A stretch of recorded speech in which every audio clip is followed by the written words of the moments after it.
Hello दोस्तों, नमस्कार। जो हमने पिछली कक्षाओं में पढ़ा था कोशिका की संरचना, कोशिका के बारे में, तो अब हम आगे पढ़ते हैं कोशिका की संरचना। तो हमारा टॉपिक जो है वो है कोशिका की संरचना।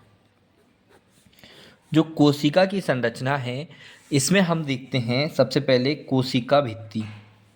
क्या देखेंगे? कोशिका भित्ति। ठीक है, यहाँ से एक क्वेश्चन आपके लिए बनेगा। कोशिका भित्ति, सेल वॉल। तो जो सेल वॉल होता है ये क्या होता है? ये केवल पौधों की कोशिकाओं में पाई जाती हैं। ठीक है, तो कोशिका भित्ति कहाँ पाई जाती हैं? तो कोशिका भित्ति पौधों की कोशिकाओं में पाई जाती हैं। कैसे बनी होती हैं? तो सेल्यूलोज की बनी होती हैं। कैसी बनी होती हैं?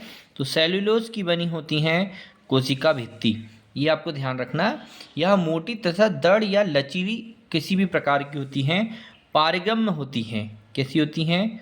पारगम्य, माने पारगम्य होती हैं, पारदर्शी होती, पारगम्य होती हैं, जिससे आ जा सकता है कोई भी पदार्थ, कोई भी द्रव। ठीक है, साथ में ये मोटी भी होती हैं। ठीक, या तथा हम कह सकते हैं दृढ़, है ना, थोड़ी कठोर या लचीली। ये आपकी ये कौन क्या होती है? कोशिका भित्ति होती हैं। तो ये आपको ध्यान रखना है कि कोशिका भित्ति जो है ये केवल पौधों में पाई जाती हैं, जो किसकी बनी होती हैं? सेल्यूलोज की बनी होती है, पारगम्य होती हैं, मोटी, दृढ़ और लचीली होती हैं। आगे देखते हैं कोशिका। कोशिका या प्लाज्मा झिल्ली। ठीक है, प्रश्न क्या आएगा? जो कोशिका या प्लाज्मा झिल्ली। ठीक है, कोशिका या प्लाज्मा झिल्ली। ठीक है, तो इसको देखते हैं। सभी कोशिकाओं में पाई जाती हैं। जो जैसे हम बोलते हैं एक पादप कोशिका या जंतु कोशिका, या हम ये कहते हैं यूकेरियोटिक, प्रोकैरियोटिक, है ना। तो इसमें हम कह सकते हैं कि सभी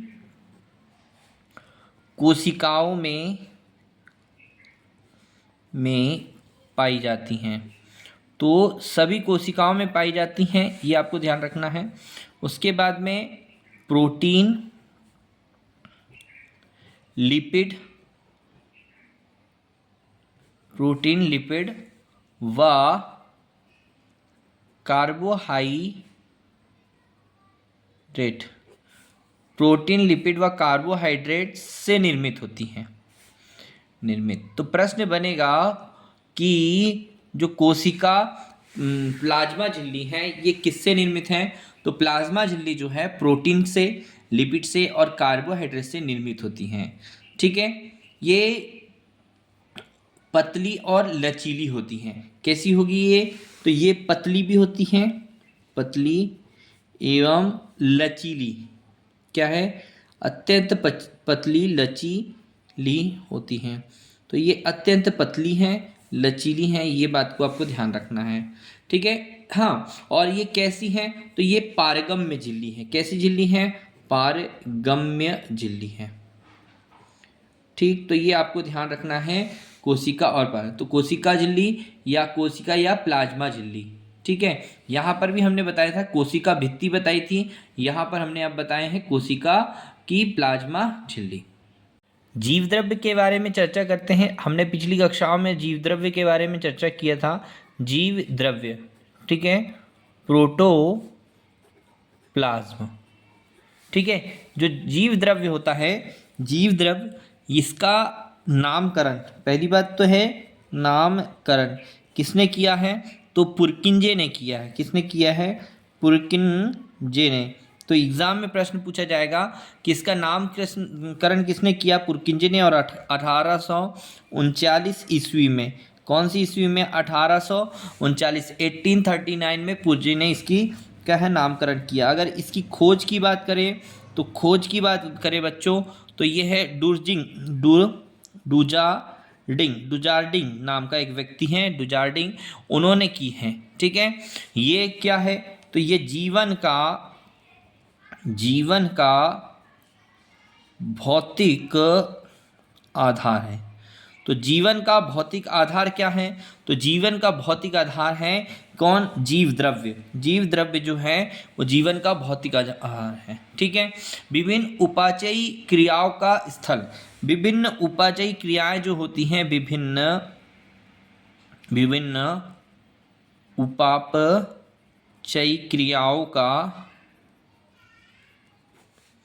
का स्थल। ठीक है, ये आपको ध्यान रखना है। ओके, अब